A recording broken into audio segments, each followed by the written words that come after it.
ओम नमो भगवते वासुदेवाय नमः। आप सभी का हमारे YouTube चैनल अमृत ज्ञान गंगा पर स्वागत है। आज आप अधिक मास या पुरुषोत्तम मास के महात्म्य का 9वां अध्याय सुनेंगे। अधिक मास या पुरुषोत्तम मास महात्म्य कथा के पिछले अध्याय में देवऋषि नारद ने नारायण से फिर पूछा कि हे प्रभु, जब विष्णु मल मास को अपने साथ लेकर बैकुंठ चले गए तब फिर क्या हुआ, वह भी बताइए। ये प्रश्न सुनकर भगवान बद्री नारायण कहने लगे, हे नारद, विष्णु बड़े प्रसन्न होकर बैकुंठ गए और वहां जाकर उन्होंने अधिमास को अपने पास ही बसा लिया। बैकुंठ में वास पाकर अधिमास अत्यंत प्रसन्न हुआ। मल मास को 12 मासों में श्रेष्ठ बनाकर विष्णु मन से संतुष्ट हुए। इसके बाद श्री कृष्ण जंगल में अपने सामने बैठे युधिष्ठिर और द्रौपदी की ओर देखते हुए बोले, हमें लगता है कि तपोवन में आकर आप लोगों ने दुखित होने के कारण पुरुषोत्तम मास का आदर नहीं किया। आप सब लोगों ने भय और द्वेष से मुक्त करने वाले पुरुषोत्तम मास का ध्यान नहीं किया। आप लोगों के दुख का दूसरा बड़ा और आश्चर्यजनक कारण आपका इतिहास है। श्री कृष्ण बोले, ये भाग्यशालिनी द्रौपदी पूर्व जन्म में मेधावी ऋषि के घर में उत्पन्न हुई थी। ये अपने पिता की इकलौती कन्या थी और ये चतुरा, गुणवती, सुंदरी अपने पिता की बड़ी लाडली थी। इसकी माता इसकी छोटी अवस्था में ही मर गई थी और इसे पिता ने ही पाला पोसा था, परंतु इसके भाग्य में विवाह का सुख नहीं था। ये अक्सर अपने दुर्भाग्य के बारे में सोचकर दुखी होती थी। ये सोचती कि जैसे मेरी सखिया पति सुख को भोग रही है, मैं उस सब से वंचित क्यों हूँ? मेरी माता पहले ही क्यों मर गई? इसके पिता मेधावी ऋषि ने भी वर ढूंढने के लिए देश विदेश भ्रमण किया, परंतु कन्या के अनुरूप वर न मिलने से निराश रहे। कन्या या अपने भाग्य से कन्या दान न कर पाने के कारण वे बहुत दुखी हुए और उन्हें भारी ज्वर आ गया।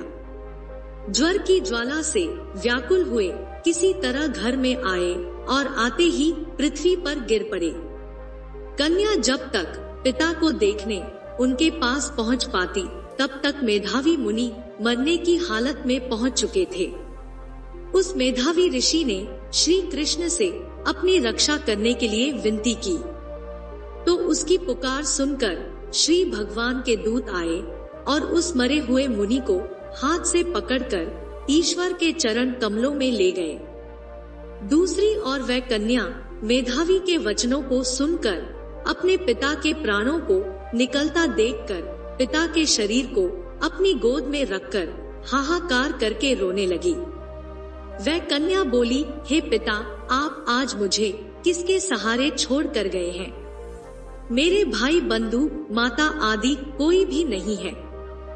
मैं इस निर्जन वन की तरह आपके घर में कैसे रहूंगी? ऐसे जीने में क्या रखा है? अब मैं मर जाऊंगी। मेरी विवाह विधि किए बिना ही आप कहाँ चले गए?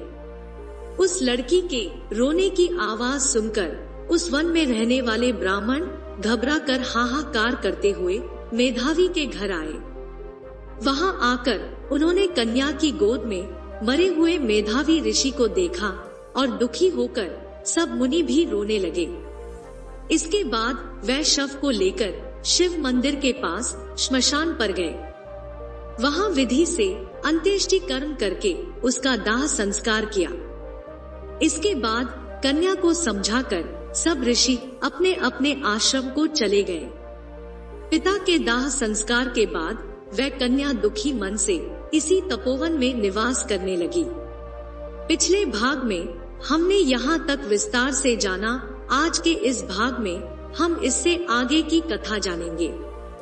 पुरुषोत्तम मास महात्म्य के अन्य अध्यायों को विस्तार से सुनने के लिए आप इस वीडियो के डिस्क्रिप्शन में दिए गए लिंक पर क्लिक कर सकते हैं। तो चलिए शुरू करते हैं आज की प्रस्तुति। पुरुषोत्तम मास महात्म्य कथा, अध्याय 9। श्री सूत जी बोले, तदंतर विस्मय से युक्त नारद मुनि ने मेधावी ऋषि की कन्या का अद्भुत वृत्तांत पूछा। नारद जी बोले, हे मुने, उस तपोवन में मेधावी की कन्या ने बाद में क्या किया और किस मुनि श्रेष्ठ ने उसके साथ विवाह किया? श्री नारायण बोले, अपने पिता को स्मरण करते करते और उस घर में बराबर शोक करते करते उस कन्या का कुछ काल व्यतीत हुआ।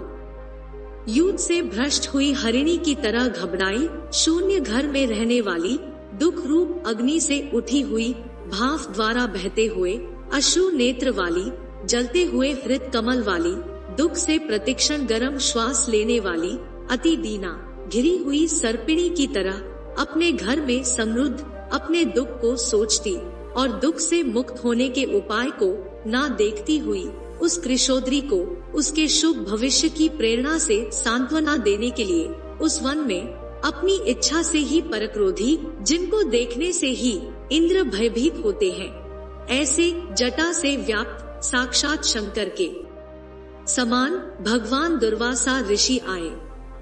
हे नारद, भगवान कृष्ण ने राजा युधिष्ठिर से कहा कि हे राजेंद्र, वह दुर्वासा आए जिसको कि आपकी माता कुंती ने बालपन में प्रसन्न किया था। तब उन सुपूजित महर्षि ने देवताओं को आकर्षण करने वाली विद्या उन्हें दी और हे भूपाल, जिन्होंने सब देवताओं से नमस्कार किए जाने वाले मुझको भी रुक्मिणी के साथ रथ में बैलों की जगह जोता। दुर्वासा को बैठाकर रथ खींचते हुए जब हम दोनों मार्ग चलने लगे, तब चलते चलते मार्ग में अति तीव्र प्यास से सूख गए थे तालु और ओष्ठ। जिस रुक्मिणी के ऐसी जल चाहने वाली रुक्मिणी ने जब मुझे सूचित किया, तब कंधे पर रथ की जोत को रखे हुए चलते चलते ही पांव के अग्रभाग से पृथ्वी को दबाकर रुक्मिणी के प्रेम के वशीभूत मैंने भोगवती नाम की नदी को उत्पन्न किया। तब वही भोगवती ऊपर से बहने लगी। अनंतर उसी के जल से हे महाराज, रुक्मिणी की प्यास को मैंने बुझाया। इस प्रकार रुक्मिणी की प्यास का बुझना देख उसी क्षण अग्नि की तरह दुर्वासा क्रोध से जलने लगे और प्रलय की अग्नि के समान उठकर दुर्वासा ने शाप दिया। बोले, बड़ा आश्चर्य है हे श्री कृष्ण, रुक्मिणी तुमको सदा अत्यंत प्रिय है, इसलिए स्त्री के प्रेम से युक्त तुमने मेरी अवज्ञा कर अपना महत्व दिखलाते हुए इस प्रकार से उसे पानी पिलाया, इसलिए तुम दोनों का वियोग होगा, इस प्रकार उन्होंने शाप दिया था। हे युधिष्ठिर, वही यह दुर्वासा मुनि है। साक्षात रुद्र के अंश से उत्पन्न दूसरे काल रुद्र की तरह महर्षि अत्रि के उग्र तप रूप कल्प वृक्ष के दिव्य फल, पतिव्रताओं के सिर के रत्न, अनुसूया भगवती के गर्भ से उत्पन्न अत्यंत मेधा युक्त दुर्वासा नाम के ऋषि, अनेक तीर्थों के जल से भीगी हुई जटा से भूषित सिर वाले साक्षात तपो मूर्ति दुर्वासा ऋषि को आते देखकर कन्या ने शोक सागर से निकलकर धैर्य से मुनि के चरणों में प्रार्थना की। प्रार्थना करने के बाद जैसे वाल्मीकि ऋषि को जानकी अपने आश्रम में लाई थी, वैसे ही यह भी दुर्वासा को अपने घर में लाकर अर्घ्य, पाद्य और विविध प्रकार के जंगली फलों और पुष्पों से स्वागत के लिए आज्ञा लेकर आदर पूर्वक पूजन कर तदंतर हे राजन, यह बाला बोली। कन्या बोली, हे महाभाग, हे अत्रि कुल के सूर्य, आपको प्रणाम है। हे साधु, मेरी अभाग्या के घर में आज आपका शुभागमन कैसे हुआ? हे मुने, आपके आगमन से आज मेरा भाग्योदय हुआ है, अथवा मेरे पिता के पुण्य के प्रवाह से प्रेरित मुझे सांत्वना देने के लिए ही आप मुनि सत्तम आए हैं। आप जैसे महात्माओं के पांव की धूल जो है वह तीर्थ रूप है, उस धूल का स्पर्श करने वाली मैं अपना जन्म आज सफल कर सकी हूँ। आज मेरा व्रत भी सफल है। आप जैसे पुण्यात्मा के जो मुझे आज दर्शन हुए, इसलिए आज मेरा उत्पन्न होना और मेरा पुण्य सफल है। ऐसा कहकर वह कन्या दुर्वासा के सामने चुपचाप खड़ी हो गई। तब भगवान शंकर के अंश से उत्पन्न दुर्वासा मुनि मंद हास्य युक्त बोले। दुर्वासा मुनि बोले, हे द्विज सुते, तू बड़ी अच्छी है, तूने अपने पिता के कुल को तार दिया। यह मेधावी ऋषि के तप का फल है जो उन्हें तेरी जैसी कन्या उत्पन्न हुई। तेरी धर्म में तत्परता जान कैलाश से मैं यहाँ आया और तेरे घर आकर तेरे द्वारा मेरा पूजन हुआ। हे वरारोहे, मैं शीघ्र ही बद्रिकाश्रम में मुनीश्वर सनातन नारायण देव के दर्शन के लिए जाऊंगा, जो प्राणियों के हित के लिए अत्यंत उग्र तप कर रहे हैं। कन्या बोली, हे ऋषि, आपके दर्शन से ही मेरा शोक समुद्र सूख गया। अब इसके बाद मेरा भविष्य उज्जवल है, क्योंकि आपने मुझे सांत्वना दी। हे मुने, मेरी उस प्रादुर्भूत बड़ी भारी ज्वाला युक्त दुख रूप अग्नि को क्या आप नहीं जानते हैं? हे दया सिंधु, हे शंकर, उस दुखाग्नि को शांत कीजिए। मेरे विचार से हर्ष का कारण मुझे कुछ भी दिखलाई नहीं देता। न मुझे माता है, न पिता, न तो भाई है जो धैर्य प्रदान करता, इसलिए दुख समुद्र से पीड़ित मैं कैसे जीवित रह सकती हूँ? जिस जिस दिशा में मैं देखती हूँ वह दिशा मुझे शून्य ही प्रतीत होती है। इसलिए हे तपोनिधे, मेरे दुख का निस्तार आप शीघ्र करें। मेरे साथ विवाह करने के लिए कोई भी तैयार नहीं होता है। इस समय मेरा विवाह न हुआ तो मैं फिर वृषली शूद्रा हो जाऊंगी। यह मुझे बड़ा भय है। इसी भय से न मुझे निद्रा आती है और न भोजन में मेरी रुचि होती है। हे ब्राह्मण, अब मैं शीघ्र ही मरने वाली हूँ, यह मेरा इस समय निश्चय है। ऐसा कहकर आंसू बहाती हुई कन्या दुर्वासा मुनि के सामने चुप हो गई।